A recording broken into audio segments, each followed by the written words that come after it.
ہماری آج کی تقریر کا عنوان ہے 16 دسمبر 2014 بلیک ڈے۔ بسم اللہ الرحمن الرحیم۔ السلام علیکم ورحمۃ اللہ وبرکاتہ۔ ویلکم ٹو دا چینل سالیہ زون۔ رسپیکٹیبل آڈینس، اگر آپ اس چینل پر نئے ہیں تو پلیز ویڈیو کی جانب بڑھنے سے پہلے اس چینل کو لائک، شیئر اینڈ سبسکرائب لازمی کر دیجئے، شکریہ۔ تو آئیے بڑھتے ہیں ویڈیو کی جانب۔ بسم اللہ الرحمن الرحیم۔ 16 دسمبر بلیک ڈے کی مناسبت سے طلباء کے لیے ایک تقریر۔ ہزاروں سال نرگس اپنی بے نوری پہ روتی ہے، بڑی مشکل سے ہوتا ہے چمن میں دیدہ ور پیدا۔ جناب صدر اور معزز سامعین، آج میں جس موضوع کا سہارا لے کر آپ کے سامنے کھڑی ہوں وہ ہے 16 دسمبر 2014 کا دن، اے پی ایس اٹیک۔ یاد ہے ہمیں آج بھی وہ دن جب آنکھوں کا کاجل لٹا گیا، مہکتی سانسوں کو دبایا گیا، معصوم نونہالوں کو شہید کیا گیا، جس نے سوئی قوم کو خواب غفلت سے جگایا۔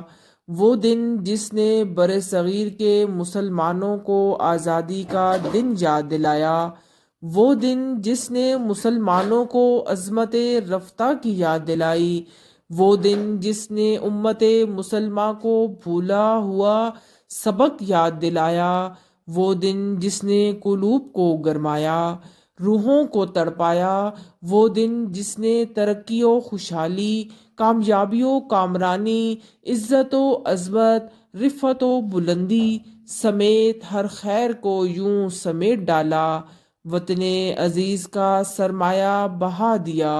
وہ سیاہ دن اس قوم کو جگا گیا، وہ سیاہ دن اس قوم کو جگا گیا۔ جناب صدر، ذرا غور فرمائیں، ہر گزرتے دن کے ساتھ اے پی ایس کے شہیدوں کی عظمت بڑھتی چلی جائے گی، مگر ہماری عظمت کا سورج غروب ہوتا چلا جاتا ہے۔ ہر آنے والا دن ان بچوں کے اقبال کو اور بلند کر دیتا ہے، لیکن ہمارا اقبال اب تک قصہ پارینہ بنا ہوا ہے۔ ہر نیا سورج فکر اسلام کے نئے پہلوؤں کے ساتھ روشن ہوتا ہے، مگر ہماری دنیا پر اب تک تاریکی چھائی ہوئی ہے۔ اس کی وجہ صرف یہ ہے کہ ہم بلیک ڈے تو منا رہے ہیں، بچوں کے غم میں گن تو گا رہے ہیں، طلباء کی اس عظمت کو سلام تو پیش کر رہے ہیں، لیکن ہم نے آج تک دشمن کو للکارنے کی کوشش نہیں کی۔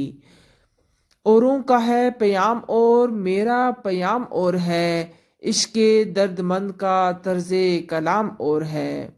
سامعین محترم، ہمارے اسلاف نے ہمیں کردار کا غازی بنانا چاہا تو ہم گفتار کے غازی بن بیٹھے۔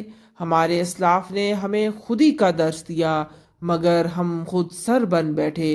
ہمارے اسلاف نے ہمیں عمل کی راہ دکھائی مگر ہم نے محض باتوں اور دعووں سے خود کو منوانا چاہا۔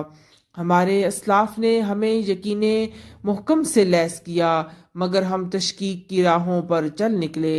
ہمارے اسلاف ہمیں روحانیت کی طرف لے گئے مگر ہم بھاگ کر مادیت کے ساتھ چمٹ گئے۔ ہمارے اسلاف نے ہمیں من کی دنیا سے متعارف کروایا مگر ہم ظاہر میں کھو کر رہ گئے۔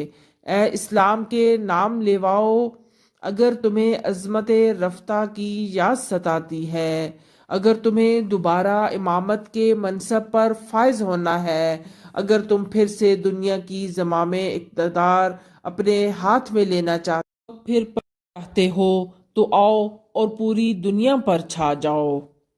سبق پھر پر صداقت کا، عدالت کا، شجاعت کا، لیا جائے گا تجھ سے کام دنیا کی امامت کا۔ شکریہ، اللہ حافظ۔